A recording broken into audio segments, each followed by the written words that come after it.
Hello, my name is Dieter and welcome to Win Some Loosemore, a channel dedicated to the hobby of board games. Now, as we mentioned in our update a couple of weeks ago, we have moved and we're still in the process of moving, but I know we missed a video last week because of this move, because of the state of transition that we're in at the moment. I haven't even found my mic at the moment, so this is why it will sound a bit different to some of my other videos, and you may hear trains going past because we're right by the track now, but as soon as I find my mic I'll do a proper one. So this is just kind of a filler video just to stay in touch with everybody, to let you know we've moved. I'm going to start my new job on Monday, so in a couple of days time. But because we've moved and done all this thing, there have been a few games that have been that have fallen by the wayside. So I just want to take you through a couple of the games that we haven't yet played. Some people call this your shelf of shame, games that you've bought or acquired in some way that you have not yet played. For some people, they count any game they haven't played in a year or so, that it goes on their shelf of shame. I was looking at it last night, so I thought this would be an interesting one to do. Currently there are only 3 games, thankfully a small number, but loads for some people. I suppose if you only have about 5 games, 3 is massive to have never played. But we've got 3 games in our collection that we have still not yet played. A friend of ours on the internet, Matteo, has asked whether we've played this yet. We still haven't. This is the Shipwreck Arcana, or the Shipwreck Arcana, depending on how you pronounce it. A 2 to 5 player deduction game, but it's cooperative. Everybody has, they're pulling out tiles that have numbers on, and you need everyone else to guess what one of those tiles is. And there are these cards in the middle, and you place one of the tiles on one of the cards which have like rules on them. So if it's on here, it must be lower than a 3 or something like that. And so the other tile in your hand, and so then your team needs to guess what the second tile in your hand is based on this, and if you get it right, you progress, depending on difficulty. I think, is it 5 times, 6 times, something like that. You need to have got it right to win, or if certain cards fade, if they've been sat out there too long, they disappear. If a certain number of those go away, you've run out of time and you will lose. So an interesting concept. I backed this on the second Kickstarter that they did with the expansion, or just some extra cards that they threw in, so I'm still really keen to try this.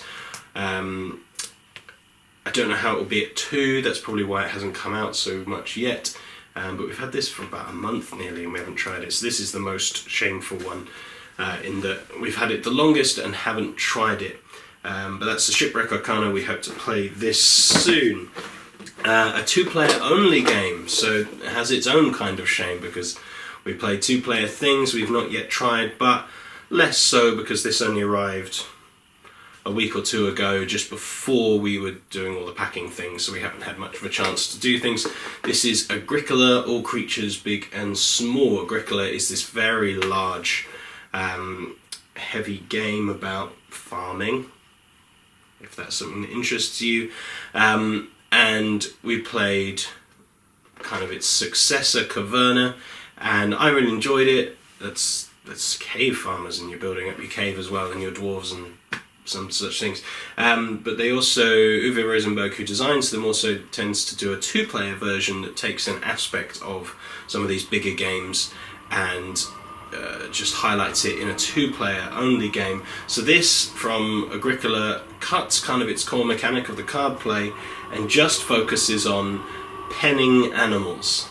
Let's see if you can see the back of the box here. All you're doing is you're building up your field with different kinds of animals, which each have little wooden tokens, which is really cool. And just trying to score points. You can put buildings out for the different kinds. It's a worker placement type thing, but I was really interested to play it, and it's usually pretty expensive, I imagine, because it's just not in print.